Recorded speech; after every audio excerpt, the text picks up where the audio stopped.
গণ অভ্যুত্থানের মধ্য দিয়ে গণতন্ত্রকে প্রাতিষ্ঠানিক রূপ দেওয়ার যে সুযোগ এসেছে, সব রাজনৈতিক দলকে তা বাস্তবায়নে দায়িত্ববান হওয়ার আহ্বান জানিয়েছেন বিএনপি মহাসচিব মির্জা ফখরুল ইসলাম আলমগীর।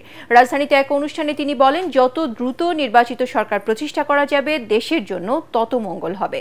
অন্যদিকে আলাদা অনুষ্ঠানে বিএনপি নীতি নির্ধারকরা বলেন, আওয়ামী লীগ সহিংসতা তৈরি করে দেশের গণতন্ত্রকে বাধাগ্রস্ত করতে চায়, তা মানুষ হতে দেবে না। কামরুজ্জামান রাজীবের রিপোর্ট। রাজধানীর একটি হোটেলে জাতীয় সংসদ নির্বাচন অনুষ্ঠানে জাতীয় ঐক্যের প্রয়োজনীয়তা শীর্ষক নির্বাচন সংলাপের আয়োজন করে foundation for strategic and development studies FSDS। এতে বিএনপি সহ ফ্যাসিবাদ বিরোধী আন্দোলনে অংশ নেওয়া দলের শীর্ষ নেতা ও সুশীল সমাজের প্রতিনিধিরা অংশ নেন। বক্তারা বলেন, সংস্কারের নামে বিভাজন নয়, গণতান্ত্রিক উত্তরণে প্রয়োজন জাতীয় ঐক্য। ঐক্য বজায় রাখতে ব্যর্থ হলে দেশ আবারও ফ্যাসিবাদের কবলে পড়বে। এ সময় বিএনপি মহাসচিব বলেন, গণতন্ত্রকে প্রাতিষ্ঠানিক রূপ দেওয়ার যে সুযোগ এসেছে তার বাস্তবায়নে ব্যর্থ হলে জাতি ক্ষমা করবে না।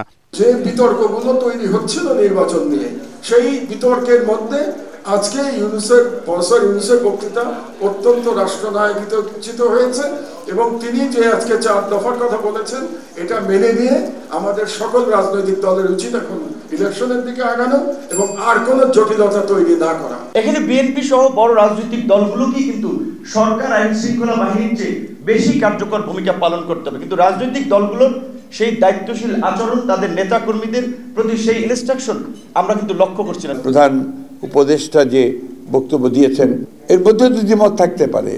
আমরা যেটা বুঝি যে অতি দ্রুত যেটা ঘোষণা হয়েছে ইতিমধ্যে, যে 2026 সালের ফেব্রুয়ারি মাসে একটা নির্বাচন দিয়ে আপনার জনগণের একটা পার্লামেন্ট নির্বাচন করা, এবং সেই পার্লামেন্টই জনগণের সমস্ত অমীমাংসিত যে আপনার ইস্যুগুলো আছে, সেই ইস্যুগুলো নিয়ে আলোচনা করে তারা সেখানে সুনির্দিষ্ট একটা সামনের দিকে এগিয়ে যাওয়ার পথ বাততে দিতে পারবেন।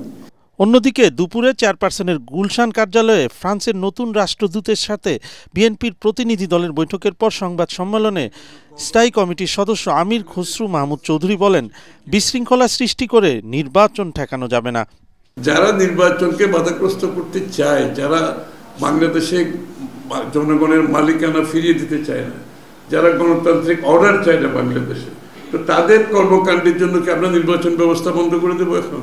নয়াপল্টন কেন্দ্রীয় কার্যালয়ে আরেক অনুষ্ঠানে বিএনপির সিনিয়র যুগ্ম মহাসচিব রুহুল কবির রিজভী বলেন, সহিংসতা তৈরি করে পরাজিত শক্তি ফিরে আসতে পারবে না।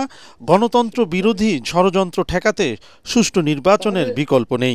শিশু হত্যা করেছেন, কিশোর হত্যা করেছেন, শত শত, একটা দুটো নয়, তো তার বিচার হবে না? এখন এই বিচারকে প্রতিহত করার জন্য বেআইনিভাবে হামলা করা হয়েছে, বোমাবাজি করা হয়েছে, বাসে আগুন দেওয়া হয়েছে, বাস চালককে আগুনে পুড়িয়ে হত্যা করা হয়েছে। কামরুজ্জামান রাজীব, ATN বাংলা, ঢাকা।